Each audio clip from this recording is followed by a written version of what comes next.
న్యాయమైనది చేయాలి. ఆయన ఆజ్ఞలకు విధేయులై ఉండాలంట. ఆయన ఆజ్ఞలకు ఏమై ఉండాలి? ఆజ్ఞలంటే ఏంటి? ఆజ్ఞలంటే వాక్యం. 10 ఆజ్ఞలు లేక వాక్యం.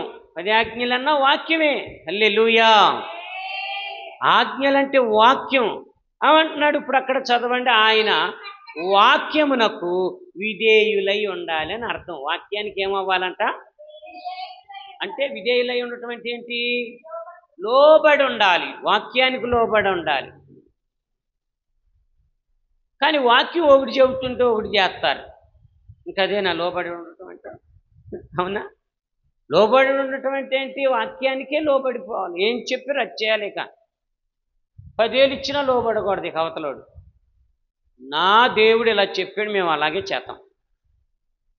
ఆదిమ సంఘస్థుల్ని హింసించినా, అవునగా కొట్టినా, కోసినా, సింహబ్బోన్లో వేసినా, సింహాలకి ఆహారం వేసినా కానీ మేము నా దేవుణ్ణే నమ్ముతామని నిలబడ్డారంట. నా యేసు వైపే చూస్తామని నిలబడ్డారంట.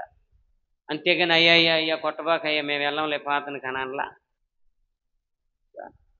మనం నమ్మేమంటే ఎవరైనా దూషించినా, ప్రార్థనకు ఆటంకం పరిచినా వెళ్ళేవాళ్లే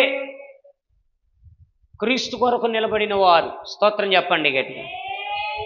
ఆటంకాల వైపు చూడకూడదు, తొలగిపోకూడదు, జారిపోకూడదు, ఆ లోకం అనే శ్రమలో కొట్టుకుపోకూడదు. కొట్టుకుపోయినా యేసు వైపే చూడాలి. హల్లెలూయా.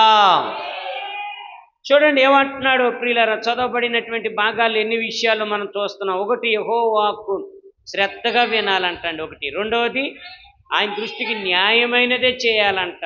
3వది ఆయన ఆజ్ఞలకు లోబడాలంటండి. ఆజ్ఞలంటే వాక్యానికి లోబడాలి. ఆయన